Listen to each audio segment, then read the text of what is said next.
কেউ যদি তোমার জীবন থেকে চলে যেতে চায় তাহলে তাকে আটকে রাখার চেষ্টা করো না।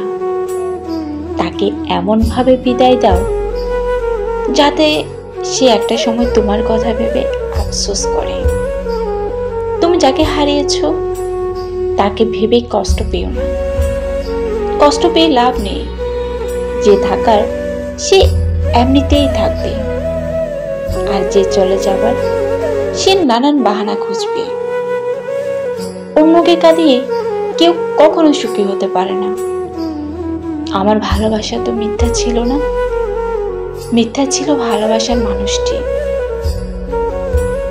যদি চলে যাওয়ার ইচ্ছা থাকে তাহলে কেন ভালোবাসতে আসো? আগে থেকেই তো বলে দিতে পারো, আমি তোমার জীবনে চিরস্থায়ী থাকবো না। খোঁজ নিয়ে দেখেন, নিঃস্বার্থভাবে ভালোবেসেছিল যারা, আজ তারা কেউ ভালো নেই। অল্পতেই কেঁদে ফেলা মানুষের মন খুব সরল হয়, আর এই সরল মনের মানুষগুলো জীবনে বেশি কষ্ট পায়।